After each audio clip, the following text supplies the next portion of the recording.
Hello, and welcome to episode 165 of Design Curious Podcast. I'm your host and mentor, Rebecca Ward. Today on the podcast, we're wrapping up our 4-part series from dreaming to designing, and it's kind of a walk up to the Bootcamp, which is happening in January.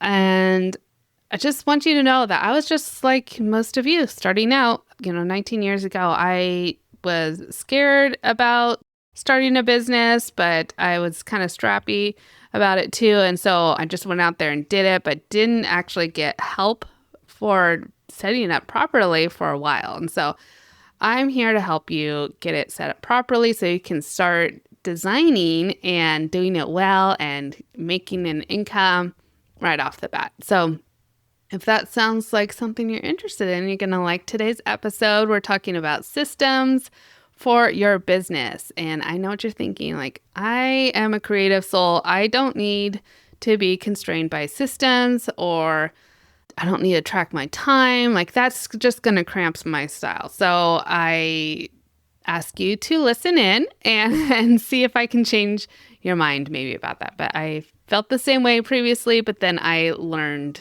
along the way, and I want you to learn too. So listen in and see if you learned something new today. You're now listening to Design Curious, a place where you, creative one, are here to learn about what it really is like to be an interior designer. And I'm your host and mentor, Rebecca Ward. If you're worried about how to succeed in a creative career, if you're ready to learn your next steps to become an interior designer, and if you want the satisfaction of doing something you love every day, you are in the right place. Grab a coffee, a notebook, and let's dig into today's episode. So, we want you to start your business right, of course, but we don't want you to feel like unprofessional or things are falling through the cracks or overwhelmed when you have your first client. So, we're going to talk about systems today. Systems aren't about restriction. I understand completely and fully with my whole heart and with experience of knowing myself that systems can feel restricted to the creative soul on the face of it. But actually, they're about freedom. And it took me a minute to learn about freedom within system and structure. But the more organized your business is, the more creative space you have, the less crazy chaos is going to happen. And you're actually going to enjoy your moments of creativity without the guilt that things are falling through the cracks while you're designing. Okay, so what are the benefits of having systems? Well, you can deliver a consistent client experience so that when clients give you referrals, the great experience that they've had will also be the same great experience for the next client, that the friend of theirs or whoever it is. So consistency is wonderful when it comes to client experience. You'll also look so polished and credible because you have a system. It gives immediate confidence to the client. It's going to save you time because you're not reinventing the wheel all the time. It's going to keep you sane. And then it builds trust. And like we talked about with referrals, because they know you have great systems and that you can run a smooth project. So let's talk about the 4 categories of systems that you're going to want to set up. Let me remind you that we're going through these topics because this is all leading up to Bootcamp. These are things we're all going to help you with in Bootcamp. We'll give you templates, give you recommendations for specific software, and help you get started. Like, you can purchase the software, get it set up. Like if you're using Asana, we'll give you our Asana template and help you just set up your tasks all ready to go. Because those are things that I had to create myself. I had to create systems. It took me so long, but I'm willing to share those with you in the Bootcamp. Well, let me go over all the 4 ones that we're going to talk about. So first one is client management. It's also called a CRM. The second one is project management.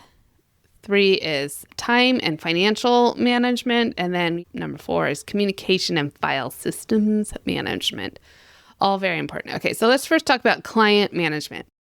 What does that mean? So once a client information comes to you, what do you do with it? How do you track it? How do you keep that client information in one place so that you're not scrambling like, oh, what is their address and when did I start this project?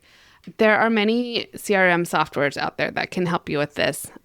Pretty sure I only had a spreadsheet when I started out, but but now I use several different softwares. But my client intake is primarily through Dubsado. We have a great client management system, a lot of automations in there, but it also has all the client information tracked really well. And then we use Studio Designer, of course, for our project management. And so that also has client information in there. But it definitely all is in Dubsado, even for clients that we talk to who are not a good fit or maybe aren't ready to work with us. It keeps it all in there with different tags and flags so that we can come back to them and maybe check in with them a year later and say, like, I know you weren't ready, but are you now? And so it's great to have that as a system so you can have consistent communication with those clients. You won't be losing emails. It's all in one place. And all those, if you're doing invoicing, you can do invoice out of Dubsado for like the initial consultations. And we just love the automation too. It helps send out that welcome email and scheduling, and it can link to your calendar. And then I will send the contract out through it that they can sign online. And so it's a great platform to help manage your clients. But besides Dubsado, there are several others out there that we can look at that might be a good fit for you. But first and foremost, I'd say managing your clients is the first impression that they are going to see, and you want to make sure it's consistent and it's branded and it has a flow. It's going to make your life so much easier. Each client can go through the same process, and then with the automation, you don't even have to think about the follow-up. Okay, so then we move on to project management. Like I said, I use Studio Designer, but this is how you can track project milestones, orders, and also task management. So we use Asana for our task management. We love it because we can set up tasks in there based on our workflow of how we run a project. So we'll have phase 1 through 7, and then under each phase, a template. This is a template, and then under each phase, we have all the tasks that we would perform for the ideal client. And so every time we have a new client, we just assign this template to them, and we have all the tasks in there so we don't forget, oh, you need to take pictures of these things. Oh, you need to measure this. Oh, you need to call the window installer to have him measure. And like all those things we do every single time is already in there, so we don't have to forget. And this was so wonderful when I finally took this on and realized how this structure can be so helpful, because there were times I was forgetting some of the basic things just because I skipped over it and it wasn't a documented process. Trying to keep track of all of that in your brain as you get busier and busier, if you have 10 clients going at the same time, it's just impossible for your brain to do that anymore. Like your first client where that's the only client maybe, but it's a great time to start building your management programs with just one client, because then you can work out all the bugs. And then by the time you have multiple going at once, you have a clear system in place. Okay, so the next management area you want is time and finances. So you want to track your billable hours. Even if you are doing flat fee, you can do that in Studio Designer. There's a billable timer in there, but we still use Harvest. I just like that platform for the tracking of tasks, because we do bill everything hourly except for our flat fee consultations. And so it's great for putting all the detail of what we did, how long it took. And then all of this is just data for going forward to the next project. So you'll understand how much, and I have other episodes that talk about why you should track all your time. It is one of the hardest things that is required of a designer, I think, is to track their time. This is the one that feels the most constraining to designers.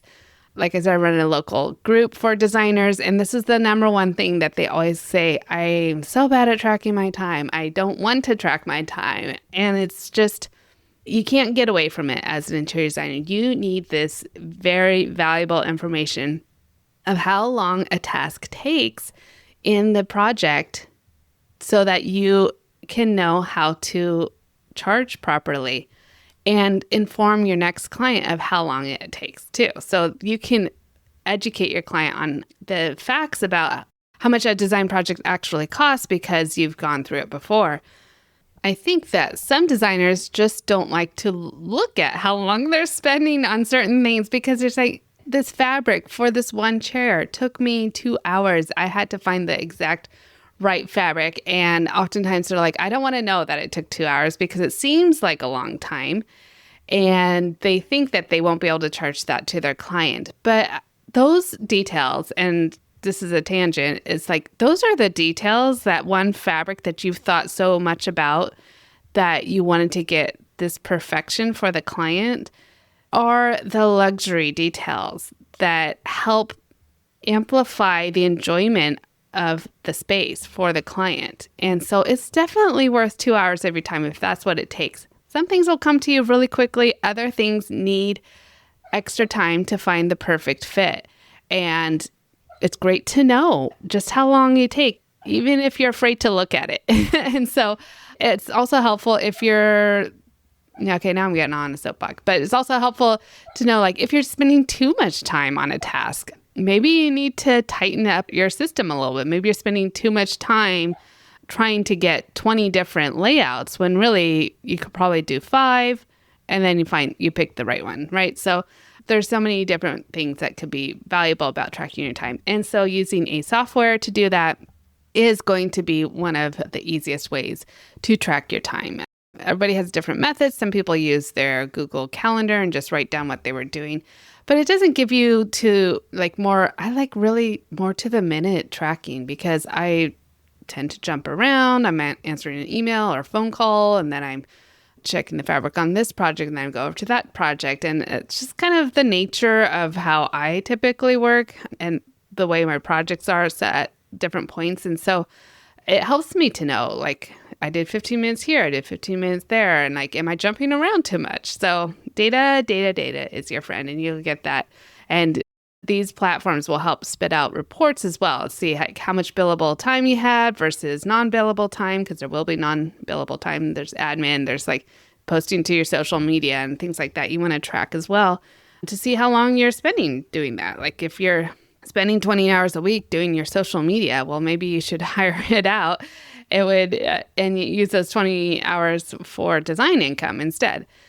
So I'll get off that topic, but there's a lot of resistance to that time tracking. And so that's why I like to talk about it a lot. Truth be told, I was very resistant to it, and it took me years to get good at tracking. Okay, moving on. So we talked about your financial management with QuickBooks in the last episode. And so QuickBooks, and there's other similar platforms that your bookkeeper who you choose might like a different platform. And so all of those I think are pretty comparable. QuickBooks will marry into different project management softwares a little bit better. So it's a little more universal, I would say, if you're considering different ones. But like if you use Programma or something to manage your projects, that marries into QuickBooks, and Ivy or House, whatever it's called now. But that also goes into QuickBooks. So a lot of the management softwares for designers will match up with QuickBooks. If it's not included within it, the program itself, kind of like Studio Designer, Design Manager has its own accounting platform. And so it's totally separate from QuickBooks. And so then you just want to make sure you are scheduling time within your week to do the data entry or to take a peek at your finances and the reports from time to time. So weekly, monthly, quarterly, there's different kind of reports you're going to want to look at, and we can get into that in the bootcamp. Okay, so the last management system you want to have is for communication file systems. So you might be a solopreneur starting out. You might not have an employee, but you might have team members that you're working with. And so there can be different systems that you use. If you prefer to keep everything on email, which I recommend because it's so easy to track, that is great. at least with your contractors, with your clients. Internally, though, like say you hired a bookkeeper or you have a part-time person working for you, then you can use communication systems like Slack is what we use in our office. We have different projects set up, and then within those, we just can chat. It's easier to keep track of it there, and you can upload files and everything. We moved to Slack from texting. So, we work remote 2 days a week, and so we'd communicate via text early on, and it was just things get lost. It's hard to go scroll back in your text and find things and search. So Slack was a great solution for that. A lot of different places use Slack. Like if you're a part of a church group or like a sports group, like sometimes they'll be using Slack I use it with my other design groups. I use it with my podcast manager. So Slack's a great tool for communication. I know some people like Voxer for audio file sharing. So you can like just chat into a message to your team if you give them our audio version instead of typing it. And then figuring out a file system. So Google Drive could be great. I use Dropbox, but some kind of file storage in the cloud is great. And then you're going to have a system for naming your files. I laugh because I did not have this for a while. I mean, I had like a folder I would put things into per client, but then once you're in the client folder, it was just a grab bag of files and nothing was really organized. And so we kind of once I had an employee, we set up a system of how to have the parent file, and then within each client folder are separate folders that help to organize different steps of the project, drawing files, etc. And so if you can set up that system early on, it's going to save you a lot of headaches and time searching for files later on. We can give you our template when we're in Bootcamp of how we now set up our client files. Yeah, templates are great so that once you have a new client, you set up that client with the new files system and off you go. So that's a lot to cover about managing your business. You're going to have quite a bit of time managing your business besides designing, right? Sometimes they'll say it's like 20% designing, 80% business. Hopefully you can do at least 50% billable time in a week. That would be great. But sometimes you're not going to because you have so many hats to wear. So that just shows you, like say you're trying to work 40 hours in a week and you're only billing 20 hours. Well, you need to make sure those 20 hours are covering 40 hours of work. And so you can see why raising your fees might be a good thing, or starting at least high enough when you're first starting out to cover all that time. Okay, then that's a total tangent. I've talked about that on other podcasts as well, so you can go back and listen to that. So that kind of wraps up our 4-week series of looking at different topics that we're discussing in Bootcamp. I hope that you find that it was helpful, and then also that if you think that maybe you need more help with it, that you'll sign up for Bootcamp. I'm going to be doing a webinar to get in a little more detail about money management and money mindset as a business owner and as a designer and working with clients' money. So that webinar is going to be coming up probably about the time this episode releases, and that maybe a little bit later, probably early December. So be looking for that. I'd love to share more information on that, but hopefully you are inspired by this series.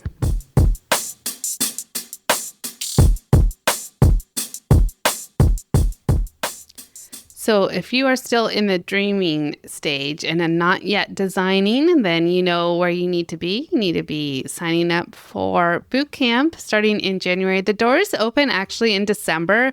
And once you purchase, you will have access to the My Design Mentor platform, as well as some pre-work to do for Bootcamp, but you also have access to all of the learning materials that is in My Design Mentor. So I think that's a great bonus.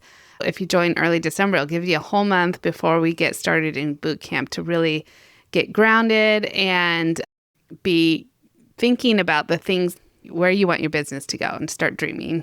And so then we'll get you designing by March. So I'd love to see you in there. Again, if you're just thinking about the career and curious about it, I have the 3 things I wish I'd known when I started my career as a download that you can grab in the show notes. And then we have a playlist for you on Spotify for new designers. So all the great episodes that apply to new designers are all in one place. So go check out that playlist for you.